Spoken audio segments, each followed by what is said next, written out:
मेरे लिए यहां पर आगमन और आप सबके साथ संवाद बनाने का यह सौभाग्य सचमुच मैं अपने जीवन के उन क्षणों के रूप में देखता हूं, क्योंकि सीतामढ़ी से हम सबका एक आध्यात्मिक और भावनात्मक लगाव है। जगत जननी मां सीता की यह पावन धरती है और इसके लिए मैं आप सबका हृदय से अभिनंदन करता हूं, आप सबका स्वागत करता हूं।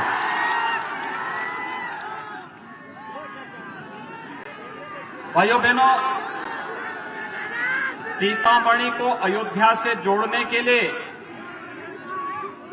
प्रधानमंत्री मोदी जी के द्वारा एक मार्ग का निर्माण कराया जा रहा है। उसका नाम है राम जानकी मार्ग।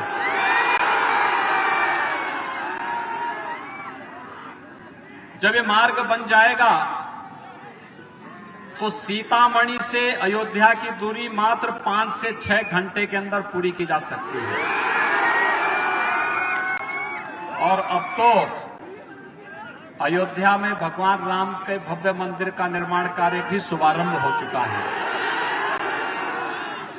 अब तो कोई संदेह न इधर होना चाहिए न उधर होना चाहिए, और इसलिए आप सबको मैं अयोध्या में भगवान श्री राम के भव्य मंदिर निर्माण के बधाई और शुभकामना देने के लिए मां जानकी के इस मायके में आप सबका अभिनंदन करने के लिए विशेष रूप से आपके बीच में आया हूं।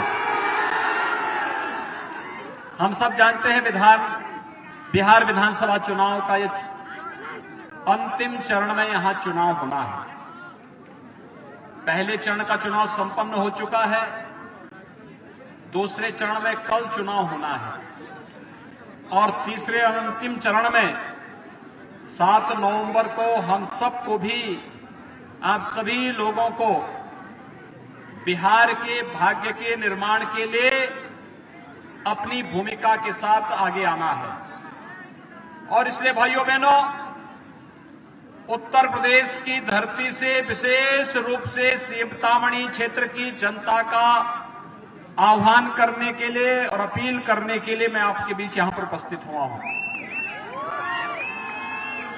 ये बिहार विधानसभा का ये चुनाव वैश्विक महामारी कोरोना के दौरान हो रहा है।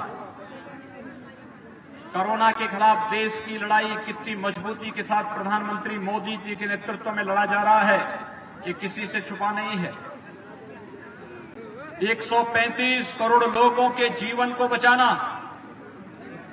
ये सामान्य बात नहीं है, और उसमें भी प्रधानमंत्री मोदी जी के द्वारा समय से लिए गए निर्णयों के कारण जिस प्रकार के नतीजे देश के सामने, दुनिया के सामने देश ने दिए हैं, पूरी दुनिया उस पर पूरी तरह से आश्चर्य और कौतूहल भरी नजरों से देख रही है। भाइयों बहनों, समय से लिए गए निर्णय और गरीबों के लिए लॉकडाउन के दौरान होने वाली समस्या के समाधान के लिए देश के अंदर 80 करोड़ गरीबों के लिए निःशुल्क खाद्यान्न की व्यवस्था करने का कार्य प्रधानमंत्री मोदी जी के द्वारा किया गया। प्रधानमंत्री मोदी जी का पूरा देश आज इस बात के लिए आभारी है कि उन्होंने कोरोना से भी देश को बचाया है, और साथ साथ उस दौरान लोगों के संकट में खड़े होकर के लोगों को बचाने का काम भी किया है। यानी हर प्रकार से देश को सुरक्षित करने, नौजवानों के हाथों पर फिर से रोजगार और काम उपलब्ध कराने के लिए जो अभियान प्रधानमंत्री मोदी जी ने चलाया है, वह अभियान सफलतापूर्वक आगे बढ़ सके, इसके लिए आवश्यक है कि बीमारी अभी समाप्त नहीं हुई। भाइयों बहनों, बीमारी के बारे में, आग के बारे में और पानी के बारे में एक जैसी कहावत चर्चार्थ होती है। कहते हैं बाढ़ आई हो तो बाढ़ के पानी में बिना देखे नहीं घुसा जाता है, कहीं आग लगी हो तो आग बुझाने का काम पहले किया जाता, आग के अंदर घुसा नहीं जाता है। और ऐसे ही बीमारी के बारे में भी है। बीमारी अगर समाप्त नहीं हुई है तो सावधानी ही, बचाव ही सर्वोत्तम उपाय है। और बचाव के लिए दो बातें प्रधानमंत्री जी ने कही हैं। एक, 2 गज की दूरी, और दूसरा, मास्क है जरूरी। आप सभी मास्क लगाएंगे? सभी लोग मास्क लगाइए। जो लोग मास्क नहीं लगाए वे लोग भी जरूर लगाएं। सचमुच में आपका अभिनंदन करूंगा आपके उत्साह के लिए, आपके उमंग के लिए, और मर्यादा पुरुषोत्तम भगवान श्री राम की जन्मभूमि पर भव्य मंदिर निर्माण के लिए जो भाव आप सब ने पैदा किया है, इसके लिए मैं आप सबका हृदय से आभारी हूं। भाइयों बहनों, सरकारें कैसे होनी चाहिए, इसका उदाहरण आपके सामने प्रधानमंत्री मोदी जी ने प्रस्तुत किया। याद करिए, आज से 6 साल पहले इस देश की जनता ने प्रधानमंत्री मोदी जी के हाथों में देश की बागडोर सौंपी थी। इससे पहले 2014 के पहले देश के अंदर जाति के नाम पर, परिवार के नाम पर, मत और मजहब के नाम पर, क्षेत्र और भाषा के नाम पर राजनीति होती थी। मोदी जी ने इन सबको बदल करके देश के अंदर उन्होंने गांव के लिए, गरीब के लिए, किसान के लिए, नौजवान के लिए, महिलाओं के लिए, व्यापारियों के लिए, समाज के प्रत्येक तबके के उत्थान के लिए कार्य करते हुए सबको एक ही नारा दिया, एक ही संकल्प सबके सामने लिया और एक ही अपील सबको दी, और वह उनका मंत्र था, सबका साथ सबके विकास का। 3 करोड़ गरीबों को मकान दे देना, 4 करोड़ गरीबों को निःशुल्क विद्युत कनेक्शन उपलब्ध करवा देना, 8 करोड़ गरीबों के लिए रसोई गैस का निःशुल्क कनेक्शन उपलब्ध करवा देना, 10 करोड़ गरीबों के लिए निःशुल्क शौचालय की व्यवस्था करवाना, 12 करोड़ गरीबों के लिए गरीब किसानों को प्रधानमंत्री किसान सम्मान निधि से आच्छादित कर देना, 15 करोड़ नौजवानों के लिए प्रधानमंत्री मुद्रा योजना में आर्थिक स्वावलंबन का मार्ग प्रशस्त करना, 35 करोड़ गरीबों का बैंक में अकाउंट खोल करके जनधन अकाउंट उपलब्ध करा देना, 50 करोड़ गरीबों को आयुष्मान भारत के अंदर 5 लाख रुपए की स्वास्थ्य बीमा का कवर देना। और भाइयों बहनों, कोरोना में आपने देखा होगा 80 करोड़ गरीबों को निःशुल्क खाद्यान्न उपलब्ध कराने का काम भी किसी ने किया, प्रधानमंत्री मोदी जी ने किया। यानी सबका साथ सबके विकास का ये नारा प्रधानमंत्री मोदी जी के इस अभियान का हिस्सा है, जिसमें हम भेदभाव किसी के साथ नहीं करेंगे। लेकिन जो लोग आज बिहार के अंदर चुनाव में रोजगार को मुद्दा बना करके, रोजगार का झुंझुना पकड़ा करके बिहार के नौजवानों को बहकाने का कार्य कर रहे हैं, आखिर देश में भी और बिहार में भी उन्हें सत्ता में रहने का अवसर मिला था, तब उन्होंने गरीबों को मकान नहीं दिया, रोजगार नहीं दिया, गैस के कनेक्शन नहीं दिए, विद्युत के कनेक्शन नहीं दिए, शौचालय नहीं बनाए, स्वास्थ्य बीमा का कवर नहीं दिया, किसानों के लिए भी कुछ नहीं किया, गरीबों को खाद्यान्न भी नहीं दिया। और ये तो बात की बात है, मूक जानवरों का चारा भी चट कर गए। और आज रोजगार का झुंझुना पकड़ा करके लोगों की आंखों में, नौजवानों की आंखों में धूल झोंकने का कार्य ये लोग करना चाहते हैं। ये लोग जाति के नाम पर बिहार को बांटे थे, मत और मजहब के आधार पर सामाजिक ताने बाने को छिन्न भिन्न किए थे, और जब अवसर मिला तो बिहार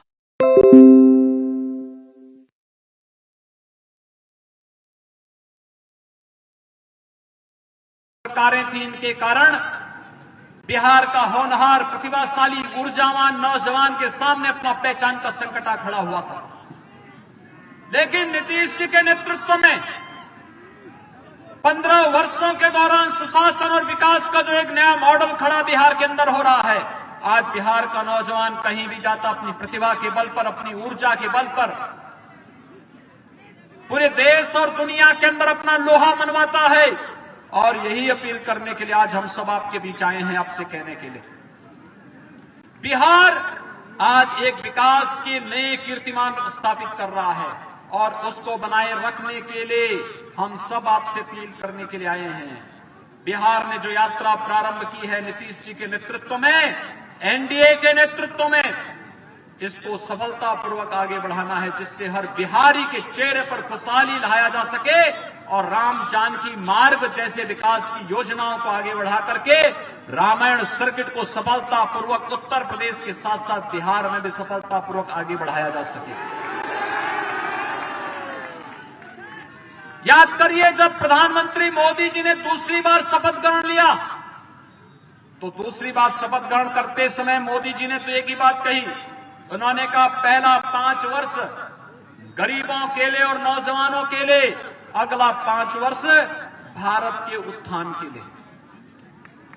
याद करिए 2008 में कांग्रेस की सरकार थी और कांग्रेस नेतृत्व की उस सरकार के समय मुंबई पर आतंकी हमला हुआ था। आतंकी हमले के समय एक बात सामने आई थी कि पाकिस्तान का उन आतंकवादियों के ऊपर हाथ था और पाकिस्तान प्रायोजित आतंकवाद है। हमारे सैकड़ों लोग मरे थे, हमारे जवान शहीद हुए थे और जब उस समय देश की जनता मांग कर रही थी कि पाकिस्तान को इसका सबक सिखाया जाना चाहिए, तब कांग्रेस और राजद जैसे दल कहते थे कि नहीं, पाकिस्तान के खिलाफ हम कुछ नहीं कर सकते क्योंकि पाकिस्तान के पास तो एटम बम है। भाइयों बहनों, इनके लिए देश महत्वपूर्ण नहीं था, इनके लिए तो राजनीति और सत्ता महत्वपूर्ण थी। लेकिन पुलवामा में जब आतंकी हमला होता है, मोदी जी प्रधानमंत्री थे और मोदी जी ने तब भी कहा कि हमारे देश के जवान इसको उचित समय पर जवाब देंगे।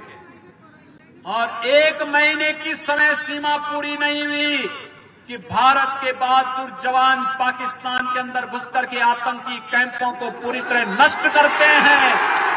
और 3 दिन पहले टेलीविजन में आपने देखा होगा, 3 दिन पहले सभी टेलीविजन में आ रहा था, क्या आ रहा था कि जब पुलवामा में आतंकी हमले का जवाब देने के लिए भारत के जवान गए थे, हमारा एक विंग कमांडर पाकिस्तान में फंस गया था, उसको 24 घंटे के अंदर सुरक्षित वापस लाने के बारे में जब पाकिस्तान से कहा गया और पाकिस्तान के अंदर इस पे चर्चा हो रही थी, याद करिए उस समय पाकिस्तान के अंदर एक ही बात की चर्चा हो रही थी। पाकिस्तान का जो थल सेना का प्रमुख था, वह पैर उसके कांप रहे थे कि कहीं भारत हमला न कर दे। पाकिस्तान के रक्षा मंत्री और पाकिस्तान के प्रधानमंत्री की हालत खराब थी, उन्हें पसीना हो रहा था। पसीना इस बात के लिए हो रहा था कि कहीं भारत हमला न कर दे और पाकिस्तान हमेशा के लिए दुनिया के मानचित्र से समाप्त न हो जाए। यह है भारत का शौर्य और पराक्रम। मोदी जी के नेतृत्व में नया भारत है जो आतंकवाद के सामने, दुश्मनों के सामने झुकता नहीं, बल्कि दुश्मन को उसकी भाषा में जवाब देने की ताकत रखता है। ये भारत मोदी जी के नेतृत्व में आज खड़ा हुआ है। और भाइयों बहनों, मोदी जी के कारण ही देश के अंदर नारी गरिमा के प्रति 3 तलाक की कुप्रथा को समाप्त करने का कार्य भी मोदी जी ने किया है। नहीं तो 3 तलाक के नाम पर आधी आबादी को किस तरीके से अपमानित किया जाता था, ये किसी से छुपा हुआ नहीं। और कश्मीर में धारा 370 तो सदैव के लिए समाप्त हो गया। यानी कांग्रेस ने 1952 में संविधान में धारा 370 जोड़ी थी। इसके तहत जम्मू कश्मीर के अंदर भारत का संविधान पूरी तरह लागू नहीं होता था। जम्मू कश्मीर के अंदर अगर बिहार का कोई नागरिक, कोई नौजवान जम्मू कश्मीर के अंदर रोजी रोजगार के लिए गया है और वो वहां जमीन खरीदना चाहता है, वह नहीं खरीद सकता था। लेकिन आज मोदी जी ने बिहार के नौजवानों को भी अधिकार दे दिया है। अगर वह चाहे तो बिहार के साथ साथ जम्मू कश्मीर के अंदर भी जमीन खरीद करके अपना मकान बना सकता है। ये ताकत मोदी जी ने आपको दी है। एक भारत श्रेष्ठ भारत की परिकल्पना को साकार करने वाले देश के यशस्वी प्रधानमंत्री मोदी जी के नेतृत्व में भारत की सरकार कार्य करेगी और सुशासन और विकास के मॉडल को लेकर के नीतीश जी के नेतृत्व में बिहार कार्य करेगा। और जब ये डबल इंजन की गाड़ी चलेगी तो बिहार भी समृद्धि और खुशहाली के मार्ग पर चलेगा और भारत दुनिया की एक महाताकत बनकर के दुनिया के अंदर विश्व बंधुत्व की भाव को, राम राज्य के इस भाव को साकार करेगा। मैं पिछले लोकसभा चुनाव में आया था श्रीमती रमा देवी जी के प्रचार में, और उस समय जहां भी हम जाते थे श्रीमती रमा देवी जी एक बात के लिए मुझसे कहती थी कि योगी जी देखिए, आप कहीं भी जाएंगे बिहार के लोग तो एक ही बात पूछेंगे, और वो पूछेंगे कि योगी जी ये तो बताइए कि आज तो मोदी जी प्रधानमंत्री हैं और आप प्रदेश के उत्तर प्रदेश के मुख्यमंत्री हैं। हम लोग नारा लगाते थे कि रामलला हम आएंगे, मंदिर वहीं बनाएंगे, और आज बिहार के लोग आपसे पूछेंगे क्या तिथि भी बताएंगे। और भाइयों बहनों, मैं आप सबको बधाई देता हूं, आपका अभिनंदन करता हूं। तिथि बताएंगे नहीं, हम लोग अयोध्या में प्रधानमंत्री जी के कर कमलों से भगवान राम के भव्य मंदिर के निर्माण का शिलान्यास करके कार्य का शुभारंभ करके आपके बीच आए हैं। मेरी हार्दिक इच्छा थी कि बिहार के हर गांव से एक एक श्रद्धालु को मैं वहां पर आमंत्रित जरूर करूं,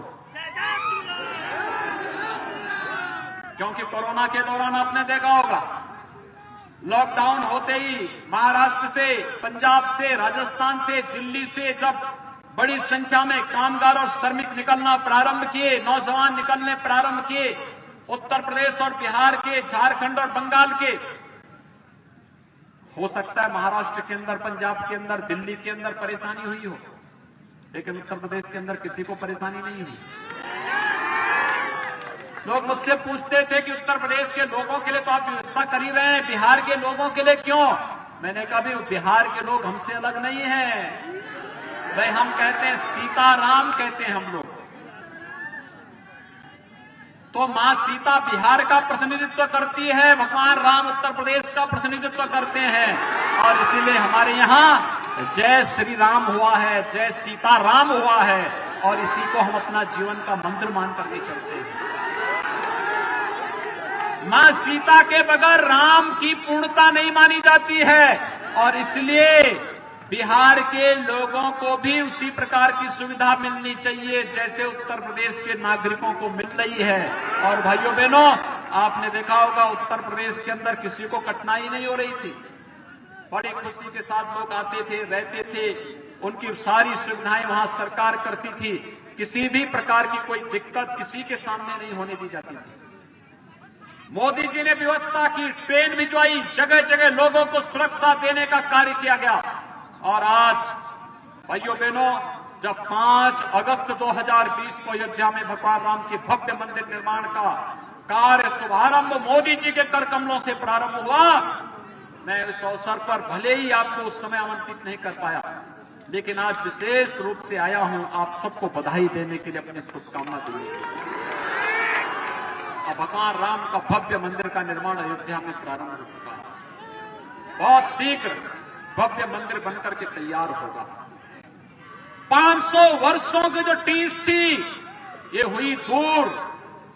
अब भगवान राम की यश और कीर्ति के अनुरूप भारत की भी यश और कीर्ति देश और दुनिया के कोने कोने में पहुंचाना है, और इसके लिए भाजपा और एनडीए की सरकारें देश के अंदर आवश्यक हैं, और बिहार में भी विकास और सुशासन के इस मॉडल को आगे बढ़ाने के लिए आप सबका आह्वान करने के लिए आज विशेष रूप से मैं आज इस विधानसभा क्षेत्र में, रीगा विधानसभा क्षेत्र में भारतीय जनता पार्टी के प्रत्याशी श्री मोतीलाल प्रसाद जी के समर्थन में आप सबसे अपील करने के लिए आपके बीच उपस्थित हुआ हूं। भाइयों बहनों, इतनी भारी संख्या आपकी यहां पर है, ये भारी संख्या की है। ये भारी संख्या इस बात को प्रमाणित करती है कि आप सबने तय कर लिया है कि भारतीय जनता पार्टी और एनडीए के प्रत्याशियों को विजयी बनाना है। आप सभी लोग मोतीलाल प्रसाद जी को भारी मतों से विजयी बना के भेजेंगे। पीछे तक सभी लोग अपना हाथ खड़ा करके एक बार थोड़ा मुझे आश्वस्त तो कर दो। सभी लोग इधर भी सभी लोगों से बोल रहा हूं।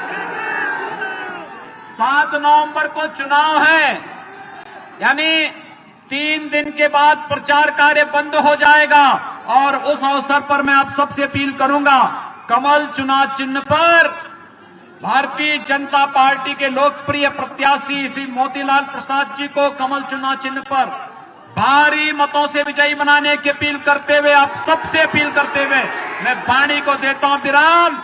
जय जय श्री राम, जय जय श्री राम।